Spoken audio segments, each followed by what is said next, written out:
What's happening, everybody, man? Thank you guys tuning into One Big Fire. And we should have hit record 7 minutes ago as we were diving in, but we definitely hit the record button this time, and we're ready to rock and roll. Before we kind of continue what we were diving into and wanting to touch on, I think it's going to lead right into it. But I want to let everybody know we are going to be talking about Agent to CEO. Al has brought up a couple good points, what sparked the conversation that we had before we hit record.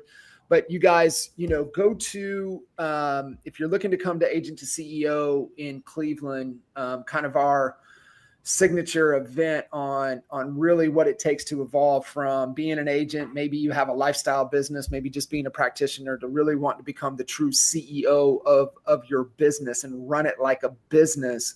This is the event. This is really the only event. There's all the other stuff. We've got a lot of amazing people that are even a part of the Honey Badger Nation, but they're really not in there teaching you how to think about and grow a business. And so I'm one, obviously biased, but also proud, of this event and being able to be a part of it.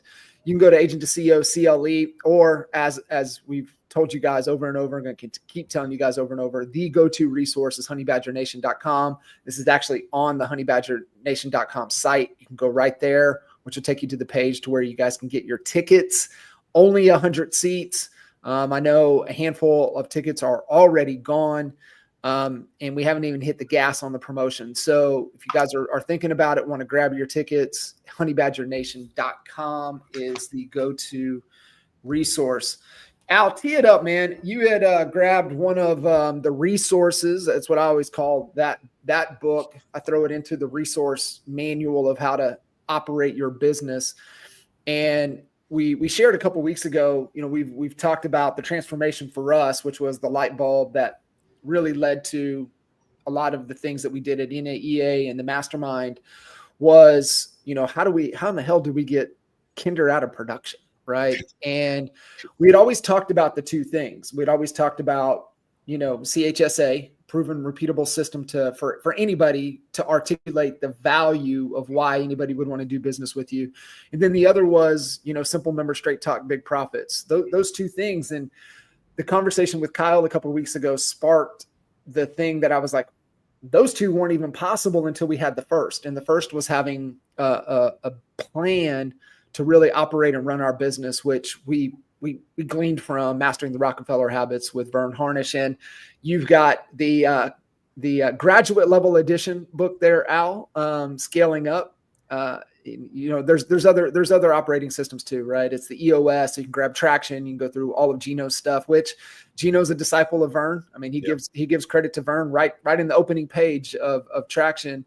The other is 4Ds of execution, right? But you got to have some framework to be able to think about and strategically run and operate your business. But Al, you were reading us a really important distinction and awareness section out of Scaling Up. I think it's super important for you to reread that for everybody.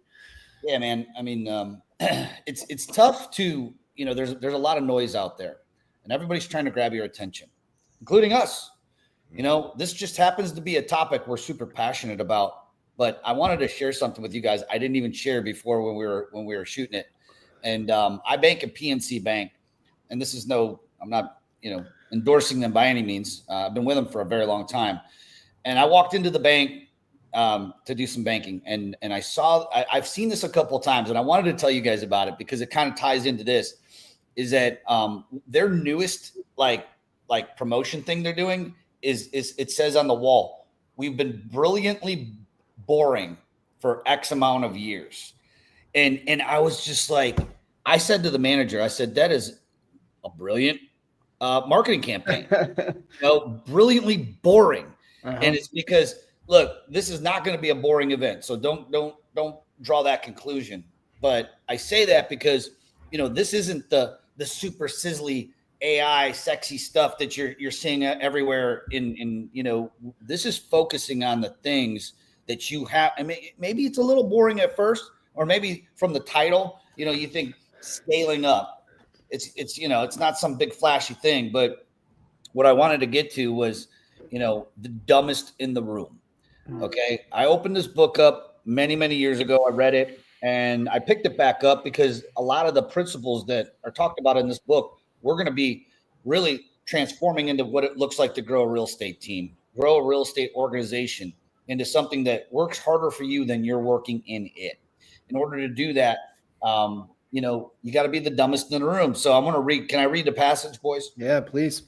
So team leaders know they have succeeded in building an organization that can scale and is fun to run. I love how they threw that in there. When they are the dumbest people in the room.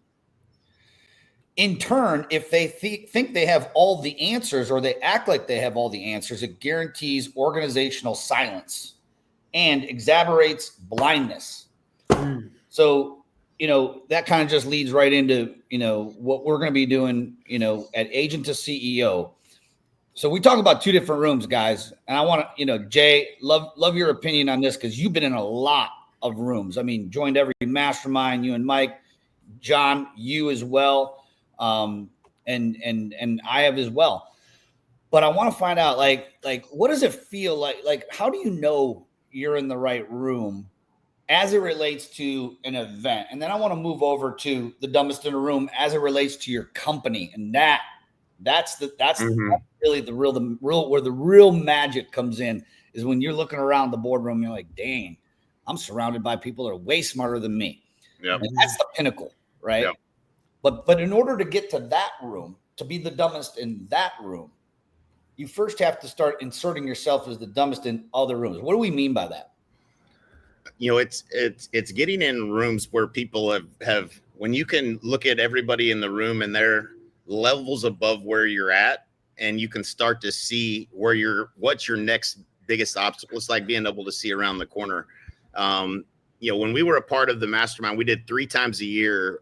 We were in the mastermind with Clayton Mask when they were scaling to a billion. And, when we started, it was, their biggest challenge was, they hired so many employees that they couldn't get all their chairs. They had a big stack of chairs when we got there, and they were trying to put all these chairs together. Their biggest bottleneck at the time where they're hiring so many people is they couldn't get the office chairs put together fast enough for the people they were hiring. And I was like, that is a problem I've never encountered. Right. So, seeing them, grow, their leadership team and how they executed, how they made decisions, but getting in the room with people that are double the size that you're at and seeing how they operate and seeing how they conduct their meetings and their strategy and how they make decisions. It's like seeing the future. Once you see it, you can't see it. I remember when Mike went down and visited, in Austin, what's his name?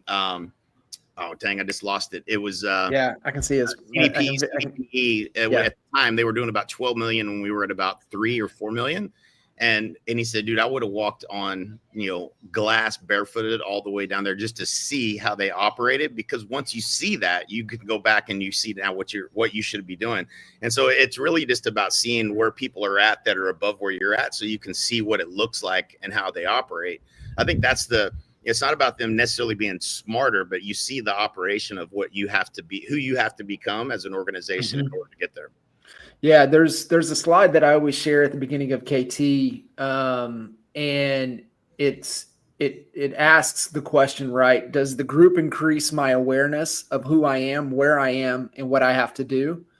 Does the group inspire me to take action based on my new awareness? And does the group offer accountability for the actions I'm committing to? So that's kind of the 3 questions to check the box, right? Awareness, action, and accountability, right? Does that group do that? Is there inspiration there? And most of the problem that we understand, but a lot of people don't, is that they're just not problem aware. And, getting into rooms that are going to challenge you, it's not that you're the dumbest one in there, but you're not the smartest one. And in whatever area of your life that you're trying to improve.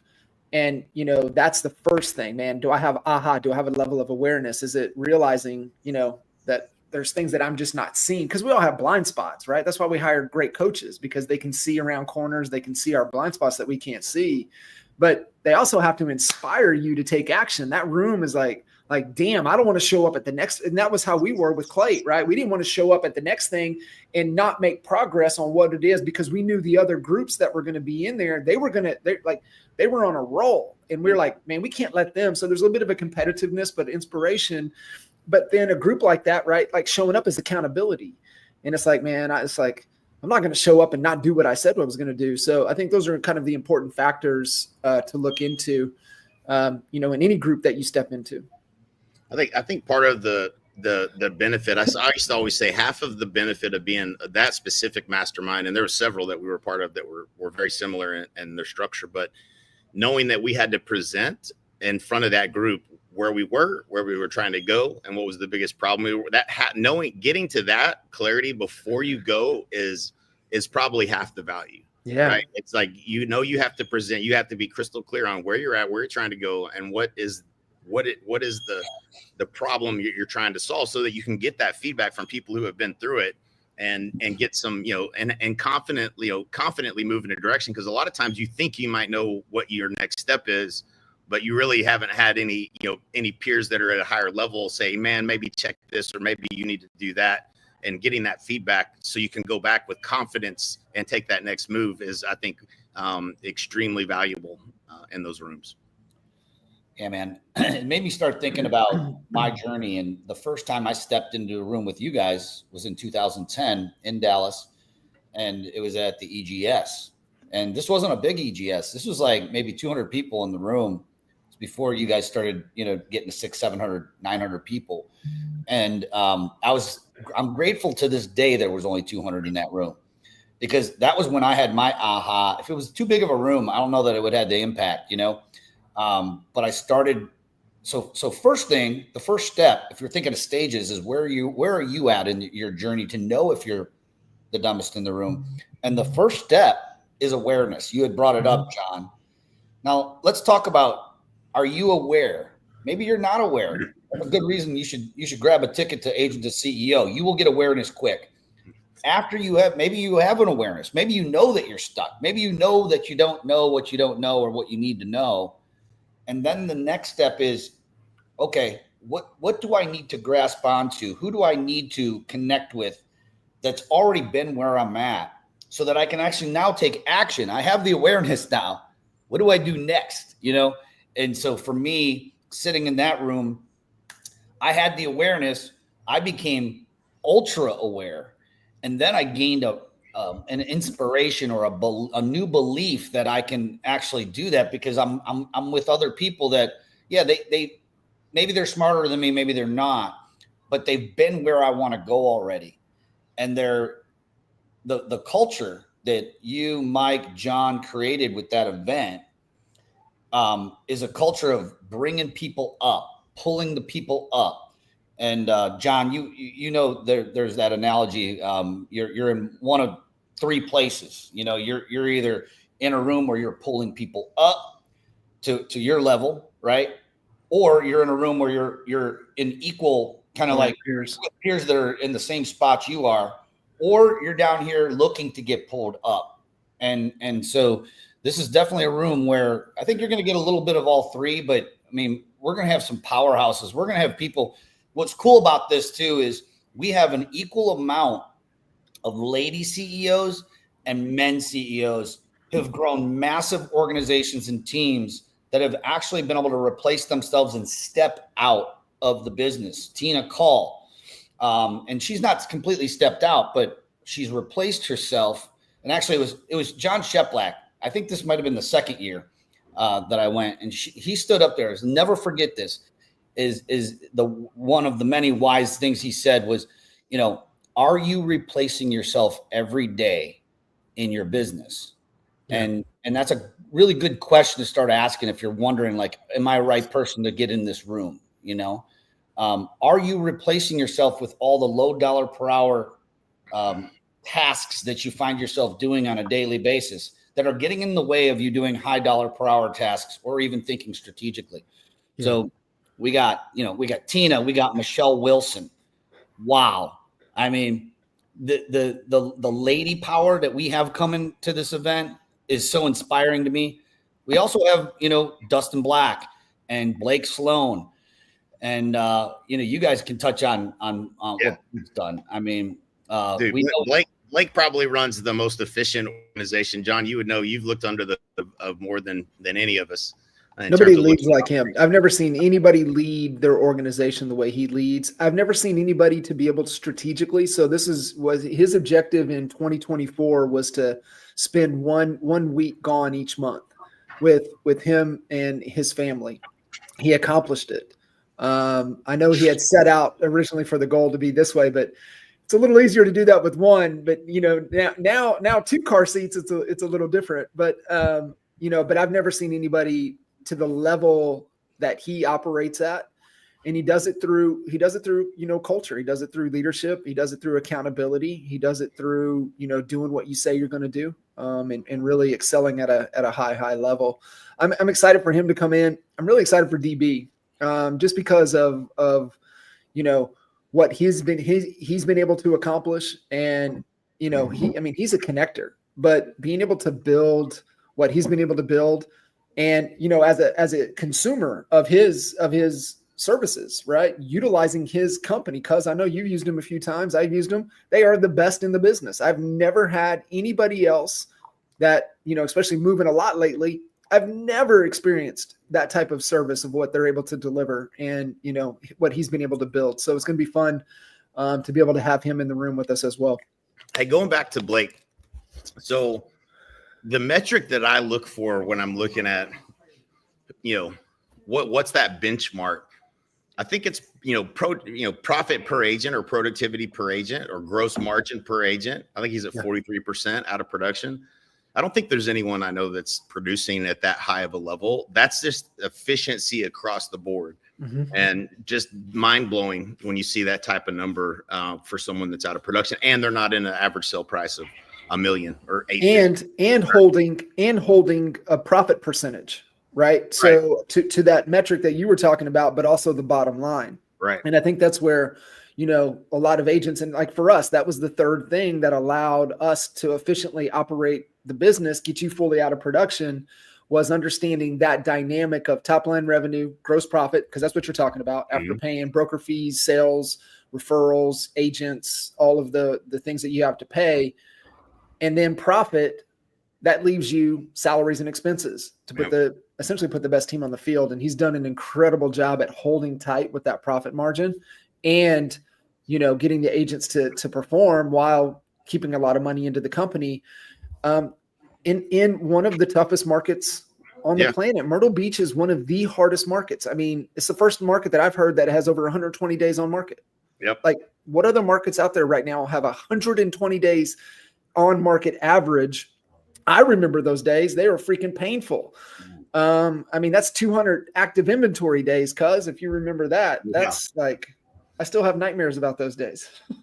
It's extremely difficult to go from a good market to a down market, because the things you have to get better at, those systems generally are not the ones you're focused on having in place. So price reductions, getting properties priced correctly, like those are things that will kill your net profitability if you don't have that dialed in going into the down season. And so it's super fascinating. I think with all the different angles that people are taking with their teams, and they're going Zillow Flex and they're getting referrals and they're all that.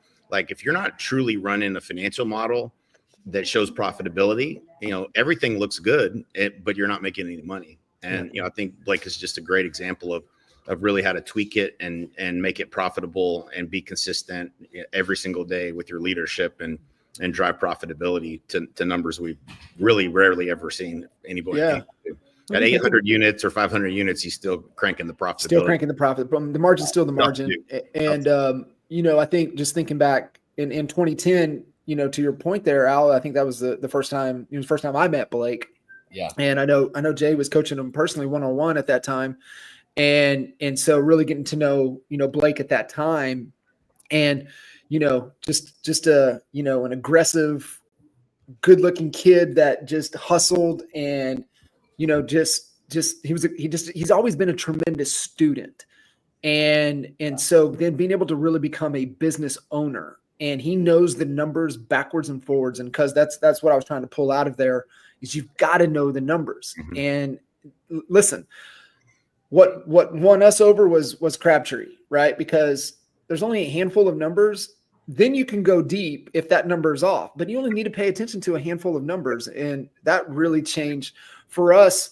I mean, the three things, but that one was a massive shift for us to really get everything under control. Yeah. And I think, another, fascinating thing to think about too is, where for years we looked at people on stage and they appear to be doing well and things look great. And then you open the hood and you realize, they got a ton of debt and they're not, they're miserable in their personal life. Like Blake is a person that when you look at how he operates and how he lives his life and the balance that he has, you would trade places. Most people would trade places with him. Yeah. And I think that's, one of the things that you're looking for is it's not just numbers. We're looking at, hey man, how are you living life? And is this serving you, or is your business, are you a slave? Are you just adding bars to the jail cell around you, or are you actually running the business? And so, that's I think, again, super excited, for all the people we've got speaking, all in their own rights are doing this at a high level. And so, you can't get there without, once you see it, I'm just one of those people that, like, when you put me in the room and I see somebody's doing something, I know it can be done. So now it's just a matter of figuring out how to do it. And if that's the kind of person that you are, and you're not where you need to be, then you got to get in rooms like this. When you think about Dustin, grew a eight-figure business in black tie moving, and then says one day, I think I'm going to be a country music star. Okay. Had to hire a CEO to replace himself in his business. It kept running, kept cranking. It oftentimes sometimes still comes with some stumbling blocks where you got to go back into the business, which we know that's what happened. You'll learn the whole story from Dustin, at agent to CEO. But I mean, imagine that. Imagine saying, I think I want to keep my real estate business going, but I want to go chase my dream, whatever that is. You can't do that unless you fall in love with the boring process, the process of figuring, when we talk about the sexy stuff, we're usually talking about marketing, the fun part about marketing, social media, how do we post, the right content, and all that fun stuff. Right. And then it comes down to, all right, what does a P&L look like? And where do I have to make an adjustment? And those adjustments can be painful. Are you paying too high of a split to your agents? Are you maybe not paying enough of a split? We're going to have people in this room who've lived all of that and that you're going to be able to learn from. And so if you're hungry, humble, smart, I would recommend getting a VIP ticket too, because the thing that I don't know that we've talked about on the pod yet is the VIP experience is something new. We haven't done that in the past. Now there's 20 tickets. There's less than 20 tickets now. I got to look at the numbers, but the VIP, if you buy the VIP ticket, there's only 20. We're going to have a dinner. That's a private VIP dinner where you're going to get, we're going to dig even deeper in with some of these players that have done things that frankly, I haven't even done, I've never, got my business to a point where it's on, somewhat of a trajectory where I can actually go and then chase a country music career. That's a big deal to be able to do that. You really have to have your numbers dialed in to be able to do that. And you're going to learn that from a lot of these great leaders that you're going to meet at agent to CEO. So get that VIP ticket. It's also going to come with a ticket. Not only are you going to hear Dustin's business journey and all, I think that people are going to learn more. You're going to hear a lot of failures, like, oh man, I tried this and then this happened. And here's how I recovered. Here's the lessons I've learned. Those are the biggest nuggets that you're going to be pulling out of this. And then you're going to get to hear Dustin perform for us as well. So proof in the pudding.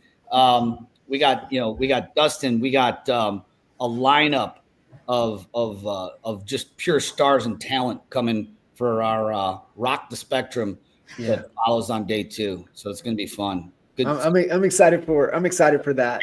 You always put together one hell of a show, Al, and kind of running with a little Tootsie's singer-songwriter theme this year is going to be pretty spot on, pretty exceptional. I'm looking forward to, two great days, helping agents build their business, but then being able to just unwind, listen to some great music, and really connect and celebrate with everybody. Yeah, we got our boy Michael Rotundo's coming. We got Rotundo. We got Michael Ray is the headliner. Look him up if you haven't. I'm sure you've heard his songs. He's had multiple top 10 hits on the country charts. Michael Ray. We got Josh Phillips, who's wrote probably over a dozen number ones for other artists that you're hearing on the radio every day. Josh is going to be there. It's just an amazing lineup. So 2 days of you're gonna leave changed. And I think like the biggest thing in change is, are you going to hear some tactics?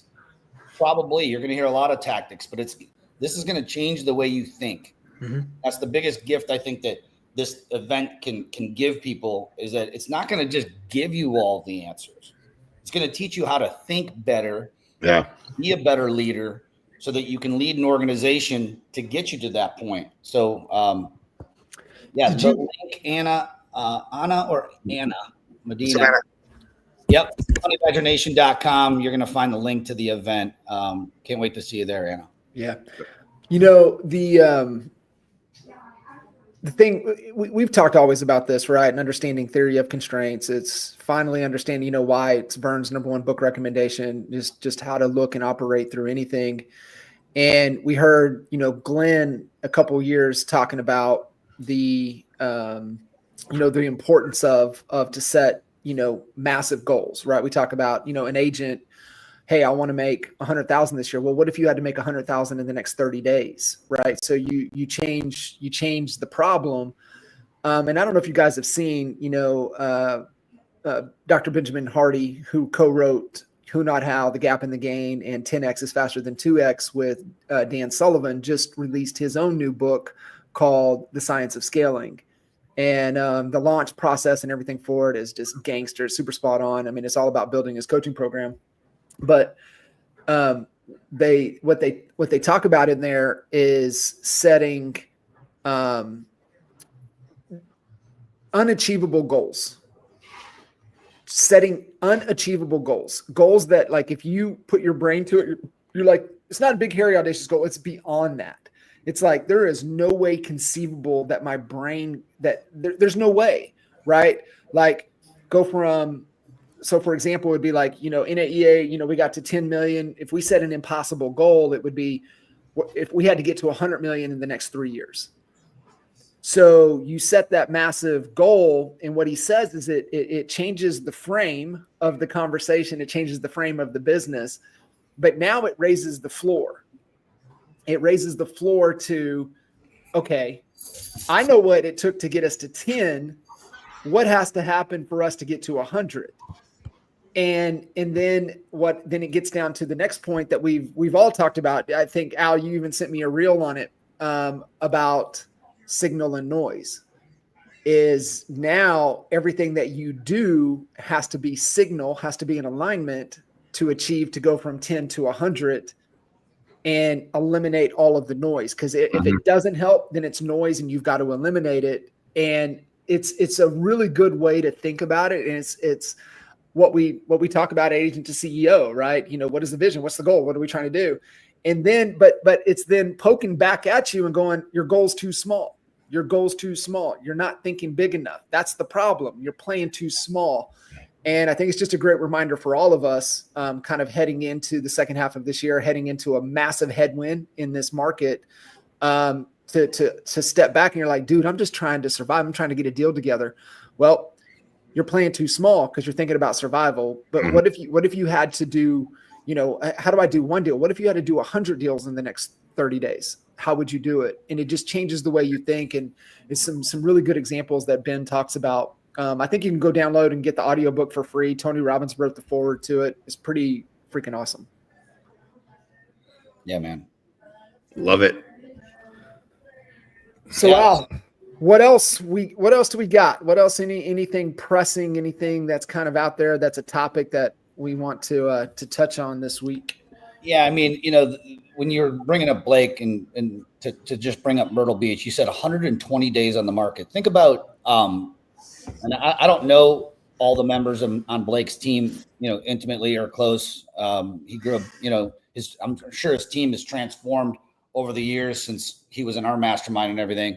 But think about, you have to imagine that probably at least 80% of the agents on that team don't even understand how to do a price reduction, because you hadn't had to do one for all these years. You hadn't, we've talked about this. Fridays for me, when I was fully engulfed in listings, and I was carrying 20, 30 listings as a solo agent, whatever, or when I had a small team, Fridays were price reduction day. This was the day that I would sit down, look at all my listings that weren't moving, weren't selling, and okay, what's the new strategy? Well, it's, as long as we've checked all the other boxes, there's only one, and it's price. If it's not priced right, it's not going to sell in a market like this. Now, that wasn't the case 5 years ago. 2020, you could put something that's 20, 30,000, 50,000 overpriced, depending on your market. You're going to get offers still. You're nuts. And that's just not the case right now. You have to learn different strategies. And it just blew me away, Jay, because actually the average days on market nationally is like 36, 35 days, let's call it. Right. They're at 120. Yeah. And he's still been able to do it. So yeah, make sure you get that ticket. If you can't do the VIP, get yourself a general admission ticket. Both include tickets, by the way, to the concert afterwards. And I wanted to bring this up a little bit off topic, but you talked about the goal, Jay. The goal of this event for us is not to make money. Every penny of profit goes right to a charity that we picked out. It's going to Hiram Farms, which is a farm that employs autistic adults and teaches them how to be farmers. Matthew and I are on Thursday. We're going to go out and shoot some video of this place. I've already visited the site. Super inspiring. So this event for us is about value. It's about extending the value to not just our people, but and Honey Badger Nation, but outside of our group as well. Everyone's invited. This is brand agnostic, I guess you could say. Mm-hmm. So make sure you grab a ticket. This is not an EXP event, although that is, where we have built our foundation off of, and we believe it is the best. But that's not. This isn't going to be a recruiting event or anything like that. This is digging deep into the weeds. You're going to be really blown away. Last year, we had people walking out of there in tears, not because they came, because it hit an emotional nerve for them, and they had this aha moment to where they're like, holy crap, like there's another level that I just wasn't thinking big enough. And so from an inspiration standpoint, there's going to be a giant check in that box, but understand that this is also for a really good cause. And we do this to give back. So if that's one of your goals, is to be giving back, and like, how do I give back? Come to the event and you'll be a part of it. Yeah. So good. Yeah. So good. September 24th and 25th. It's land. Yeah, just under 60 days away or so. Actually, a little more than 60 days away, and the weather will be beautiful. And even if it's not, this year it's gonna be all under the roof, and we're moving it right next door from Forward. Everyone that's been to the event, I've been getting a lot of calls for sponsors. We haven't even taken any sponsors yet. We will be. I promise you. We're going to have the input sheet ready and be able to, everyone who's been reaching out, wanting to sponsor the event. We've had mostly the same group of sponsors who sponsor it every single year. And because they love the event, we're now combining the agent to CEO with Rock the Spectrum. Yeah. So every penny from that event goes right into Rock the Spectrum, goes right into, the cause that we're rallying behind you, Al. This is your 10th year. Obviously started out, Cleveland Food Bank, then moved into, really, giving as much as we could to child and women, trafficking, and then now to another cause with Rock the Spectrum. So this is awesome. Sure. Love it. Fellas, man, I know 60 something days away. So it's coming up fast. I'm excited to, build this as we lead up to it. And, the cast of characters that we've assembled this year is going to be world-class, as always. Speaking of life by strategy, Jay, had this really cool background with palm trees, which we used to see on a regular basis when you were living in Puerto Rico. Yeah. But you're coming to us from a different island. Yeah, we're Grand Cayman, so got a couple more days here. We did the Stingray trip. It's probably, I was telling John this earlier before you jumped on, like it really is probably the best island in the Caribbean. Like when you take into consideration how close it is, just how friendly people are, how Americanized it is, the quality of food, you know, the beaches. I mean, it really is a fantastic vacation location. So I highly recommend. You know, I've lived on an island, so I can tell you I got a little experience. This is probably one of the best vacations you can plan as Grand Cayman. That's awesome. Thanks for breaking out the time away from your family to spend here with us in the One Big Fire. Of course. John, always great. Excited to see everybody in Cleveland. honeybadgernation.com. Grab your tickets. Let's go. All right, guys. Appreciate y'all. See you.